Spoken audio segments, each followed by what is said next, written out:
there is in immigration. Most people assume that when express entry draws happen, that's you coming into the office and commanding your department. Hey, we need this many doctors, this many construction folks, this many engineers. However, to break this myth, it's not you particularly, but it's different departments such as ESDC, ISAT, Department of Defense, collaborating with your department. And collaborating with the provinces, with the territory, who frankly are the largest stakeholders, with IRCC, but also with many different groups in the country. There's all kinds of work that happens around the clock with these, but ESDC has a large role to play when we're talking about filling those gaps and those shortages in the different industries and service sectors and so on. How do they identify these gaps? That's part of their day-to-day work. They have people in the fields. They meet with stakeholders. They, look at Statistics Canada numbers. There's many ways that they do that. That could be a session all on its own with a different personnel from that department. Yeah. It's also an overall government approach to what is a priority for the government. You talked about doctors and physicians and whatnot. I think everybody agrees. But what's in IRCC's control, remember, it's immigration, and we know there's lots of doctors that are working in Canada that are foreign trained, that were not born in Canada, that are not Canadian citizens. Those are the ones that we have, that we said for the first time ever, when I made that announcement early this year, is we are going to do a special express entry draw for them. And we did that for the very first time. These are doctors that are working in Canada, so that there's no misconception out there. These are doctors that are already working in Canada. They have patients, lots of patients for some of them.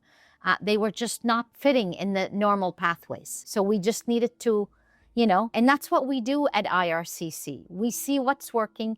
We see what's not working, and we make revisions where necessary. There's been a lot of changes and a lot of things that are moving, and you will continue to see a lot more. Not all of them will be done right away. Sometimes, as I said, you need to plan first and make sure that you can implement it in such a way that will be a positive gain for Canada. Minister, it's been so complex that we even launched a tech product to help immigrants identify these gaps and opportunities, where on one hand, you have the job market, on the other hand, you have the federal and provincial priorities, and we match them on this platform called PR Jobs. Congratulations, by the way, for that, because it's complex. It is. We need more simplicity in it. Yes. What's been very simple, though, is that the growth of the Francophone immigration stream has been steady. Do you foresee the French immigration continue rising and going up? Last year, our goal in 2025, 8.5% was the percentage we were looking for. We actually got 8.9%, I believe. So that's a big achievement. We also have the percentage. Prime Minister Carney has made a commitment there was a platform commitment that the government is working on, up to 12% by the end of 2029. I, as the minister, working my best with the department, but also with a lot of stakeholders across the country, to ensure that we meet that in the best possible way. We still want to attract the best and the brightest through the Francophone program. As I said to you, French is an asset to Canada. The importance of that to many regions of the province here, the Atlantic Canada to New Brunswick. But also, I was in Sudbury 2 weeks ago, and I saw the richness of a large Francophone population there. And, we are there to help them and to do what we can. We also have University of St. Anne in Nova Scotia. So we're trying to help them by working with them on the university student side, also on the worker, rural community stream side for the Francophone side. Minister, what is the rationale behind TR to PR?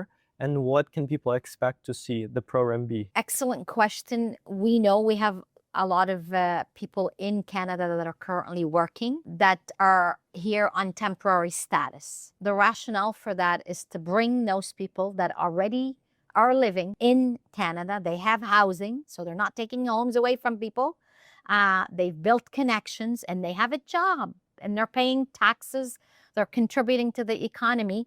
to just bring them quicker into permanent residency. The other good news is when I met with the provinces and territory ministers responsible for immigration across the country, the good news is many of them are bringing a lot of the people that are already in their respective jurisdictions that are here on temporary status that are working into permanent residency through their provincial nominee programs. And in here, for example, through the Atlantic Immigration. And that is good news because they are already in the communities. With TR to PR, Minister, what do you expect the requirements be? You are going to hear a lot more on that in the next coming weeks. We know what the numbers are because, again, we tabled that in Parliament, so everybody knows that it's 33,000 over a 2-year period, 2026 and 2027. The idea would be to select people that are not in the major city centers, so it wouldn't be, for example, Montreal, Toronto, Vancouver, that kind of thing. IRCC, when that comes out, IRCC does not pick what is called the CMAs, metropolitan areas. Those are picked by other other departments, other whatever, but we use their census data. We use that to inform, where we choose. So it wouldn't be in those census metropolitan areas. It would also be people that are working and that have been working, for some time, probably, close to a 2-year period that they have already built connections and are working and already are in the country. And are you looking to make it sector specific, or it would be just any Canadian work experience? That will come out very, very, very soon in terms of the 100%